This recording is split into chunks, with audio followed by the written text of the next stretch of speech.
Okay बच्चे, कैसे हो? बच्चा पार्टी। देखिए, अपनी क्लास को कंटिन्यू करते हैं। बेटा मस्ती के साथ पढ़िए, किसी प्रकार की टेंशन नहीं लेनी है। आपके पास फिजिक्स क्लासेज उपस्थित हैं। देखिए, आज हम स्टार्ट करते हैं नया चैप्टर 5 अपना कंप्लीट हो गया है। उसके न्यूमेरिकल बेटा ऑफलाइन क्लासेस में आपको कराएंगे।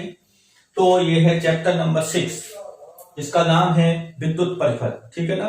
तो अपन स्टार्ट करते हैं। सबसे पहले एक महत्वपूर्ण टॉपिक जो कि बहुत सारे न्यूमेरिकल्स को आपको सॉल्व करेगा। ये है किरचॉफ के नियम। किरचॉफ के 2 नियम हैं। किरचॉफ ने विद्युत परिपथ को सॉल्व करने के लिए कुछ नियम दिए थे। उसमें से सबसे पहला नियम है, जिसे हम प्रथम नियम भी कह सकते हैं, उसे हम संधि नियम भी कह सकते हैं।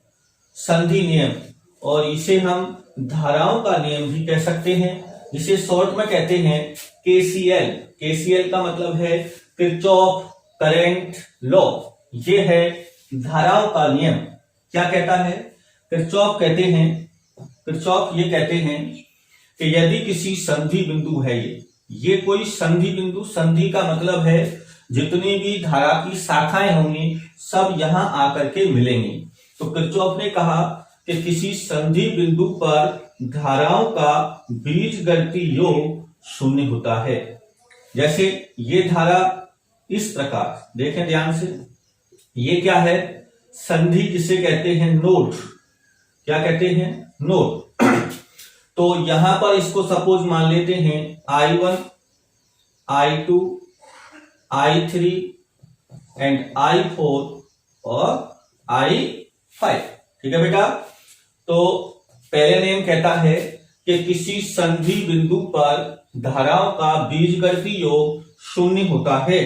शून्य होता है, इसका मतलब है sigma I equal to 0। Sigma I equal to 0 ये बेटा है सिग्मा, यानी बीजगणितीय योग। तो इसके लिए हम ऐसे कह सकते हैं कि आने वाली धारा को हम लेते हैं पॉजिटिव। संधि की ओर, बेटा संधि की ओर आने वाली धारा पॉजिटिव, और दूर जाने वाली को लेते हैं हम नेगेटिव साइन से। तो बेटा देखिए, ये I1 संधि की तरफ आ रही है, I2 भी आ रही है और I3 भी आ रही है, और I4 और I5 ये संधि से दूर जा रही हैं। तो यहां हो जाएगा I1 plus I2 plus I3 minus I4 minus I5 equal to 0।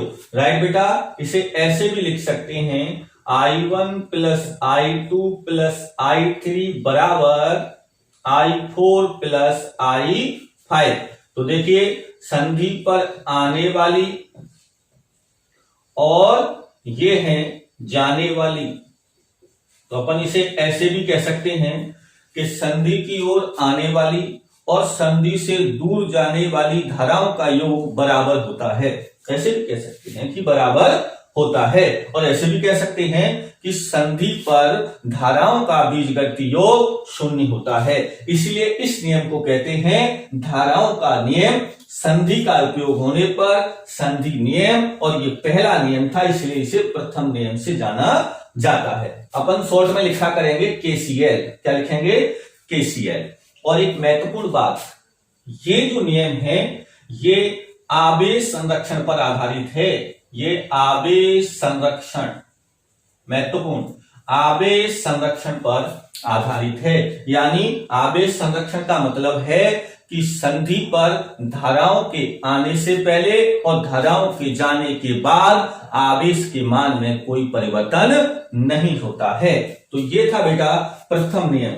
अब हम बात कर लेते हैं किरचॉफ के दूसरे नियम की। तो सेकंड जो नियम है, धाराओं की जगह वोल्टता का उपयोग करना है, वोल्टेज का उपयोग करना है। तो इसे अपन दूसरे नंबर पर ऐसे भी लिख सकते हैं, द्वितीय नियम, क्योंकि दूसरा नियम है इसलिए दूसरे नंबर पर। और अभी मैंने इसके बाद क्या लिखा था? संधि नियम। इस संधि की जगह यहां उपयोग लेंगे लूप, या इसको बोलते हैं पास। लूप या पास नियम। और इसके बाद अभी हमने क्या कहा था कि धाराओं का नियम, इसे क्या कहेंगे, वोल्टताओं का नियम, इसे कहेंगे वोल्टताओं का नियम। और इसके बाद इसे क्या लिखेंगे, किरचॉफ वोल्टेज लॉ, केवीएल। पहला था केसीएल और ये है केवीएल, ये है मोस्ट। ये जो दूसरा नियम है ये बहुत ही ज्यादा मोस्ट है, क्योंकि बहुत सारे न्यूमेरिकल्स में ये अप्लाई होगा। पहला बहुत इजी था, ये कई सारे न्यूमेरिकल्स में अप्लाई होगा, इसे हम पढ़ते हैं। देखिए ध्यान से, किरचॉफ दूसरे नियम में कहते हैं, यहां पर महत्वपूर्ण बात है, वो बोलेगा बंद लूप। लूप क्या होता है बेटा, मैं बता देता हूं। जैसे यहां से चले और वापस यहीं आ गए तो इसे लूप कहते हैं या पास कहते हैं। या अपन ऐसे भी यहां से चले और वापस यहीं आ गए तो ये भी लूप है, और यहां से चले और वापस यहीं आ गए तो ये भी लूप है। इसी को लूप या पास कहते हैं। तो ये नियम बंद पास में लागू होता है। अपन इसको ट्रिक के जरिए खुले पास में भी यूज ले सकते हैं, लेकिन बेसिकली यहां पढ़ेंगे बंद के लिए। अलग से जब अतिरिक्त क्लास में आपको स्पेशल पॉइंट में बताएंगे कि कैसे इसे अपन ओपन यानी खुले परिपथ में भी उपयोग ले सकते हैं। तो देखिए, किरचॉफ कहते हैं, लूप नियम में ये कहते हैं कि किसी बंद लूप में वोल्टताओं का बीजगणितीय योग शून्य होता है, यानी सिग्मा V = 0। देखिए अभी आपने सिग्मा आई किया था इसलिए वो धाराओं का नियम था, यहां सिग्मा V इसलिए ये वोल्टताओं का नियम है। यानी बंद पास में वोल्टताओं का बीजगणितीय योग शून्य होता है। या इसे हम ऐसे कह सकते हैं कि इस नियम के अनुसार प्रतिरोध यानी R, प्रतिरोध पर वोल्टताओं का बीजगणितीय योग, प्रतिरोध पर वोल्टताओं का बीजगणितीय योग, तो ओम के नियम से V = IR, तो प्रतिरोध पर वोल्टता कितनी हो जाएगी, IR। बीजगणितीय योग उस परिपथ में उपस्थित सभी सेलों के विद्युत वाहक बलों के योग के बराबर होता है, यानी सिग्मा E। देखिए इसको ऐसे लिख सकते हैं, क्या लिख सकते हैं, सिग्मा IR बराबर सिग्मा E, यानी वोल्टताओं किस पर, प्रतिरोध पर वोल्टताओं का बीजगणितीय योग सेलों के विद्युत वाहक बलों के बीजगणितीय योग के बराबर होता है। या इसे अपन ऐसे भी लिख सकते हैं, sigma IR minus sigma E बराबर 0। तो ये था अपना वोल्टताओं का नियम। इसको जैसा कि पहले वाला नियम था वो आवेश संरक्षण पर था, और ये बेटा ऊर्जा संरक्षण पर आधारित है। इस पर ऊर्जा संरक्षण पर आधारित है, इसमें ऊर्जा संरक्षित रहती है। अब बात करते हैं, इसका एक एग्जाम्पल ले लेते हैं। अपन इसका एक एग्जाम्पल लेके समझते हैं। जैसे मैंने एक एग्जाम्पल लिया, मैं एक सर्किट बना रहा हूं, ये सेल है और ये रेजिस्टेंस है, प्रतिरोध है, ये दूसरा सेल है और ये रेजिस्टेंस ये है, और एक रेजिस्टेंस हमने यहां ले लिया। देखिए इसको लिख दिया मैंने R1, इसको R2, इसको R3, प्लस माइनस। इसका विद्युत वाहक बल E1, इसका विद्युत वाहक बल E2 है। इसे नंबरिंग दे देते हैं A, B, C, D, E, F। Okay बेटा, अब देखो इस सेल से सपोज धारा आ रही है, कौन सी, I1, यहां से निकलेगी क्योंकि डिस्चार्ज हो रहा है, इससे धारा ली जा रही है, यहां से प्रवेश करेगी, कौन सी, I1, यहां से निकलती है कौन सी, I2, यहां से प्रवेश करती है। अब बेटा देखो ये इधर से आ रही है, ये इधर से आ रही है, तो इसमें धारा कितनी हो जाएगी, इसमें हो जाएगी I1 प्लस I2। वापस यूं जाकर के ये वापस दोनों में अपने अपने, यहां तो कितनी हो जाएगी I2 और यहां कितनी हो जाएगी I1। तो देखो बेटा यहां पर, यहां बात है पास, तो एक पास तो ये बन जाता है, देखो बंद पास, तो एक पास तो ये हो गया, एक पास अपना ये हो गया, दो पास हो गए अपने पास। तो अपन किरचॉफ का नियम देखिए कैसे लगाते हैं। इसमें महत्वपूर्ण बात जो मैं आपको सिखाने जा रहा हूं वो सीखना। देखिए अपना अपना तरीका है, केवल यहां चिन्ह उपयोग करने हैं, कब प्लस लगाना है कब माइनस लगाना है, इसे ध्यान से सुनना।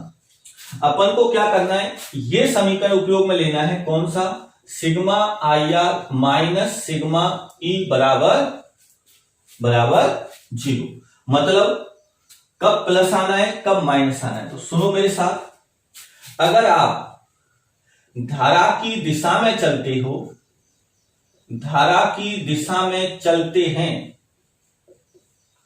तो प्रतिरोध पर जो आई आर का मान होगा वो पॉजिटिव होगा।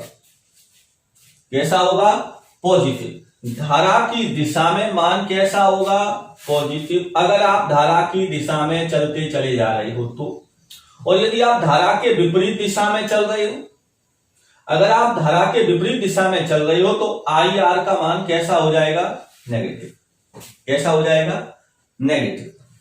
और यदि आप, अब बात आती है किसकी, सेल के विद्युत वाहक बल की।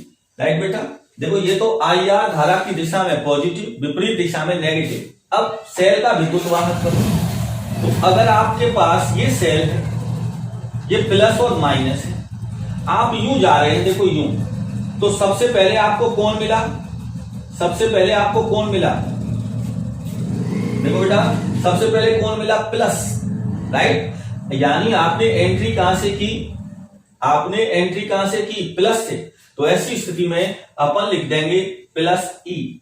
क्या लिखेंगे, प्लस ई।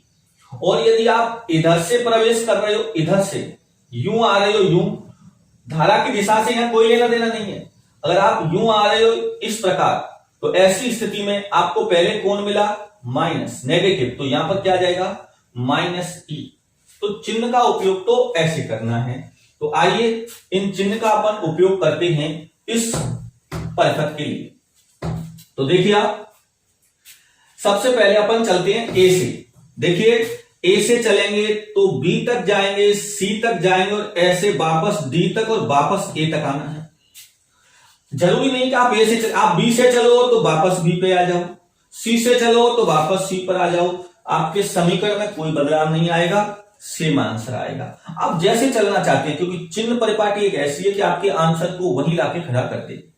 तो देखिए आप यहां से चलते हैं ए से। तो सबसे पहले देखो प्रतिरोध, तो एक प्रतिरोध तो ये रहा। तो यहां चलते चलते चलते सबसे पहले मिला अपन R1। तो बेटा ध्यान से देखो, अपन ऐसे जा रहे हैं, ऐसे, और धारा कैसे जा रही है, ऐसे। हमने यहां से चलना स्टार्ट किया है और धारा जा रही है इधर, इसका मतलब धारा विपरीत दिशा में है, इसलिए माइनस I1 R1। राइट बेटा, अब आए बी से सी, यहां कोई प्रतिरोध है ही नहीं। अब इधर तो ये मिल गया R2, प्रतिरोध मिल गया। तो प्रतिरोध अब यूं आ रहे हैं, यूं, और धारा भी इधर ही है। देखो धारा भी इधर ही है और हम भी इधर आ रहे हैं, जैसे पानी में तैर रहे हैं। तो धारा की दिशा में तैर रहे हैं तो प्लस, और विपरीत दिशा में तैर रहे हैं, जैसे पानी इधर बह रहा है और हम यूं तैर रहे हैं तो फिर माइनस आएगा। तो पानी की दिशा में, धारा की दिशा में, तो ये हो जाएगा प्लस I2 R2।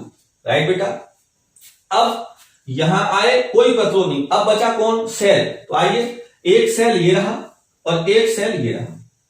अब यहां से गए तो पहले कौन मिला बेटा, पहले कौन मिला, E1। तो यहां से मिल जाएगा आपको प्लस E1, प्लस E1। इधर गए यूं आए, अब कौन मिला पहले, माइनस। तो ये हो जाएगा माइनस E2 और बराबर क्या आ जाएगा बेटा, 0। तो इसे अपन लिख देंगे I2 R2, इसको पहले, फिर माइनस I1 R1 बराबर, इसको उधर लिखेंगे तो E2 प्लस का हो जाएगा और E1 माइनस का। ये समीकरण नंबर 1। ये पहले पास की बात हो। अब सेकंड पास, यहां से चलो, यहां से बेटा, तो यहां से चले चलते, अब समझ लेना अगर पहला छूट गया हो तो। यहां से चले तो सबसे पहले प्रतिरोध ये रहा। अब देखो, अभी जब हम यूं चल रहे थे तो यह प्रतिरोध धारा की दिशा में था, लेकिन अब यूं चल रहे हैं तो प्रतिरोध धारा के विपरीत, धारा ऐसे जा रही है और हम यूं चल रहे हैं, तो ये हो जाएगा माइनस I2 R2। अब इधर आए, यहां देखो तो यह भी विपरीत दिशा में, तो ये क्या आ जाएगा, माइनस, ये हो जाएगा, धारा क्या है, I1 plus I2 into R3। वापस यहां आ गए। अब इसमें सेल देखो तो यूं चल रहे थे पहले, तो प्लस, तो ये कौन आ गया प्लस E2, और इसके बाद गए तो अब कोई सेल है ही नहीं, तो बराबर 0। अब इसको सॉल्व करिए तो ये हो जाएगा -I2R2, यहां से क्या लेगा -I1R3, यहां से क्या लेगा बोलो बेटा -I2R3 और प्लस के E2 बराबर 0। अब यहां देखो हमको किस फॉर्म में, यहां से I2 और I2, तो यहां से माइनस क्या हो जाएगा I2 कॉमन आ जाएगा तो R2 प्लस R3 और माइनस I1R3 और बराबर -E2। अब बेटा यहां से ये माइनस और माइनस कॉमन आ जाएगा तो ये प्लस और ये हो जाएगा प्लस, तो ये हो गया समीकरण नंबर 2।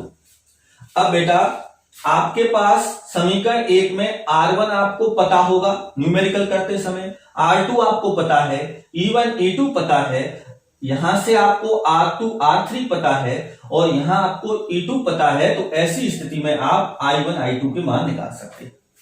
आपको R1 ज्ञात हो, R2 ज्ञात हो, R3 ज्ञात हो, E2 ज्ञात हो, E1 ज्ञात हो, तो आप धाराओं के मान निकाल सकते हैं समीकरण 1 और 2 को सॉल्व करने के बाद, क्योंकि 2 अज्ञात राशि हैं और 2 समीकरण हैं। अपन जो आप पढ़ते हैं 12th में मैथ के अंदर, गुणा भाग करके हम इसका मान निकाल सकते हैं। तो ये था किरचॉफ का दूसरा नियम, राइट बेटा। अब हम बात करेंगे नेक्स्ट टॉपिक की। नेक्स्ट टॉपिक है अपना, इसको कहेंगे, ये है व्हीटस्टोन सेतु। व्हीटस्टोन सेतु या इसे बोलते हैं ब्रिज। व्हीटस्टोन सेतु या इसको बोलेंगे ब्रिज, राइट बेटा। सेतु के नाम से पता लग रहा है, ब्रिज के नाम से। इसे हम पढ़ेंगे नेक्स्ट क्लासेस में। ओके, स्वस्थ रहिए, धन्यवाद।